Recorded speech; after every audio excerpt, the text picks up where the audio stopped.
Apakah wajar saya terus mengikuti passion meskipun penghasilannya tidak menentu? Atau sebaiknya saya coba jalani dulu pekerjaan di bidang marketing?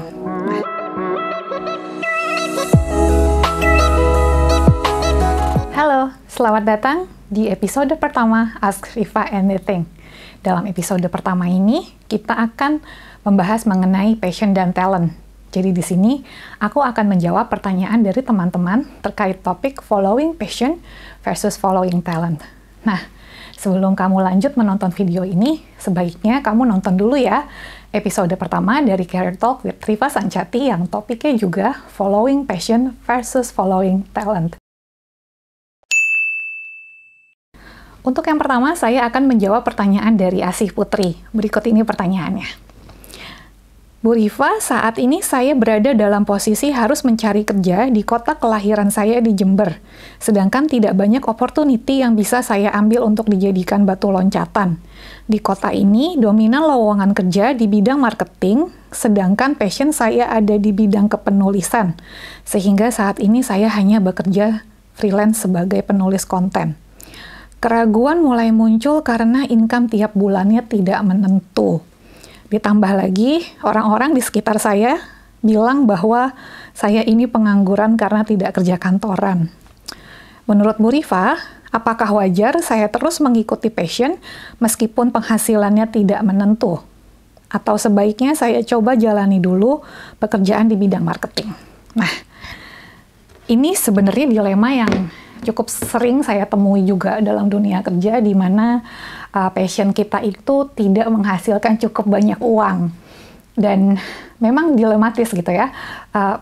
Mengikuti passion bisa bikin kita merasa puas, lebih bahagia gitu ya, merasa hidup dalam bidang karir yang kita inginkan.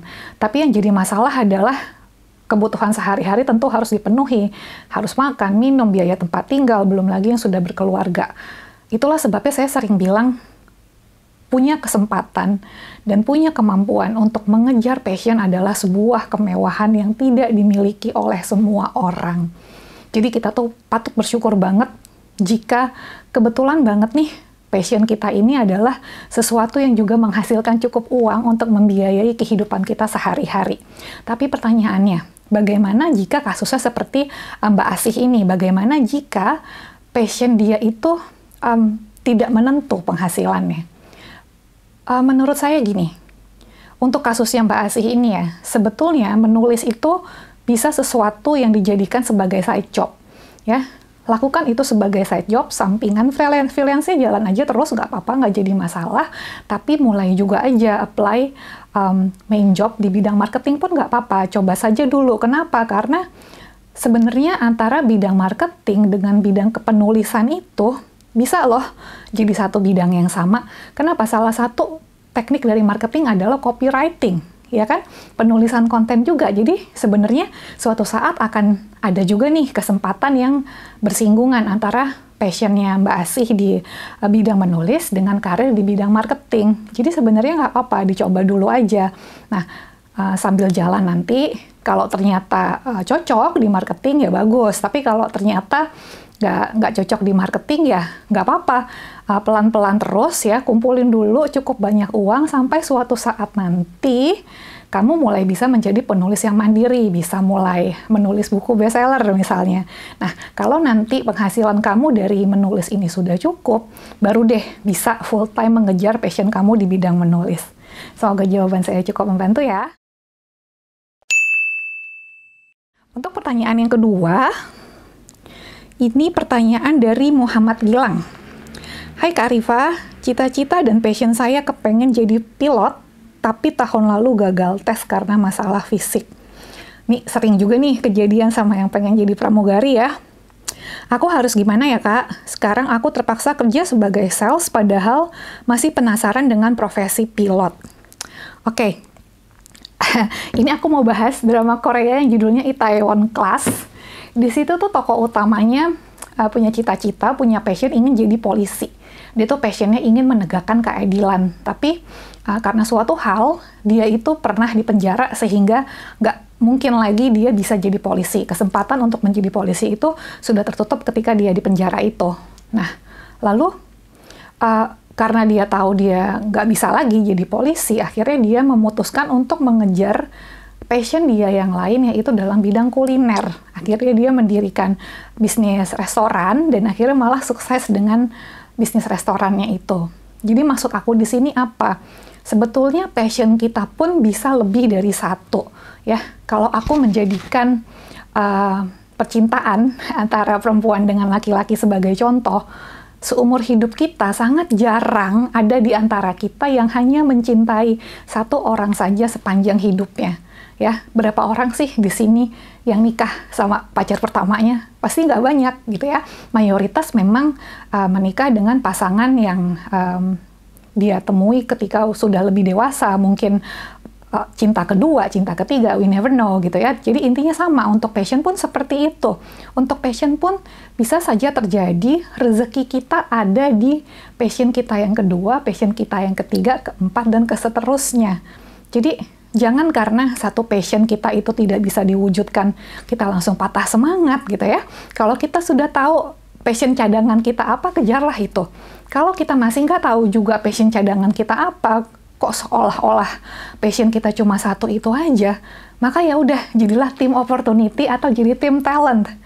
Kalau ada kesempatan emas, coba aja jalani dulu kesempatan itu. Atau tim talent, ya kalau memang nggak bisa ngikutin passion, ikutin aja sesuatu yang udah jadi bakat kalian. Follow your talent gitu. Malah sebenarnya kalau balik lagi ke drama Korea tadi, sorry nih aku jadi bahas drama Korea terus.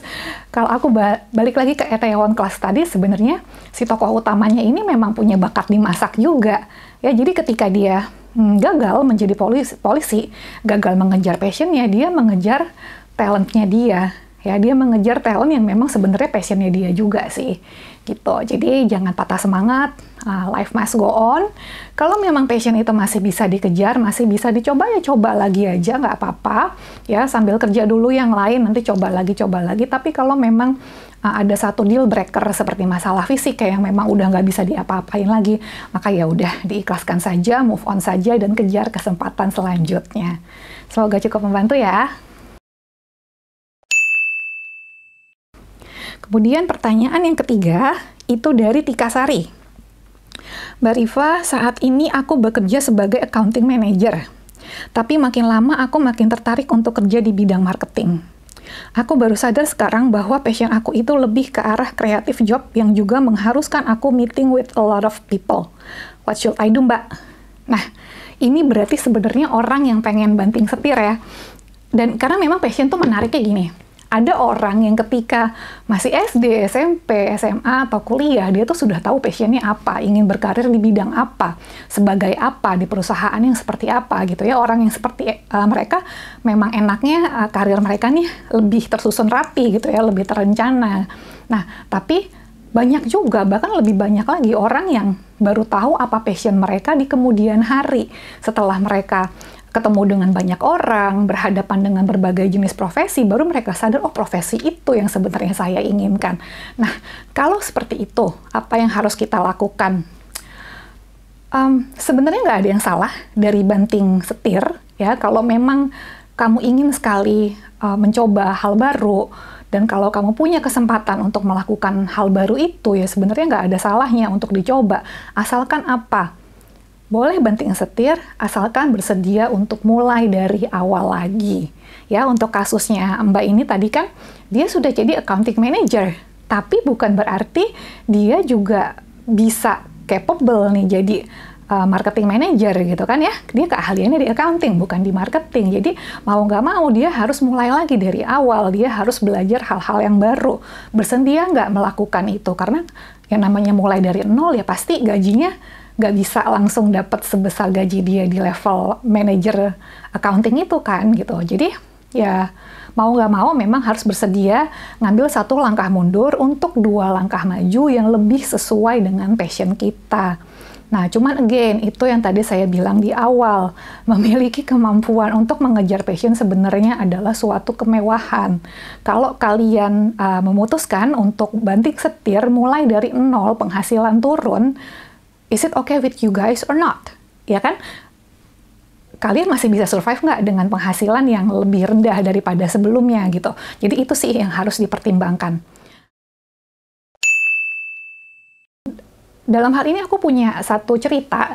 Ini teman aku waktu di EY dulu. Jadi di EY itu kan biasanya auditor level pertama itu adalah anak-anak yang baru lulus. Nah, waktu itu ada satu teman seangkatan aku di EY yang usianya itu sekitar 8 tahun lebih tua. Jadi dia tuh udah hampir 30, padahal kita nih yang anak-anak baru di level 1 itu usianya masih 22-23 gitu. Nah, dia itu sudah bekerja berapa ya, 7-8 tahun di bidang sales and marketing sebenarnya. Tapi karena akhirnya dia sadar passion dia itu ada di bidang finance and accounting, dia bersedia untuk ulang lagi dari level auditor tahun pertama bareng sama anak-anak yang baru lulus gitu. Ya of course penghasilan dia menurun, tapi dia happy menjalaninya, dia senang karena memang itu yang dia inginkan untuk masa depan karirnya. Akhirnya dia kerja di EY selama sekitar 3 tahun, dan keluar dari EY dia langsung bisa lagi duduk di level manager. Dan sekarang setahu aku dia tuh jabatannya udah di level VP. Jadi ya itu tadi, dia harus mengorbankan waktu 3 tahunnya itu untuk belajar hal baru, untuk mulai lagi dari awal. Tapi setelah itu, setelah dia berhasil nih mengejar ketertinggalan dia kembali lagi ke level manager. Karena memang itu bidang yang dia sukai, lebih mudah buat dia untuk mengejar ketertinggalan dia, terus promotion, sampai akhirnya bisa dapat level VP di perusahaannya yang sekarang. Ya, jadi semoga ini bisa membantu teman-teman yang masih penasaran apakah boleh atau nggak boleh banting setir. Harus dipahami bahwa setiap keputusan itu ada plus minusnya, dan tinggal kalian pilih nih, kira-kira plus minus mana yang paling bisa kalian toleransi. Demikian episode pertama Ask Riva Anything, Passion versus Talent. Sampai ketemu lagi di episode selanjutnya ya.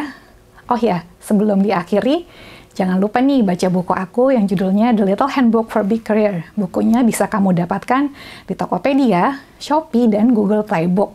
Banyak banget pertanyaan-pertanyaan kamu yang akan bisa terjawab di dalam buku aku itu. Sampai ketemu di episode selanjutnya. Jangan lupa like dan jangan lupa subscribe. Thank you for watching. Bye-bye.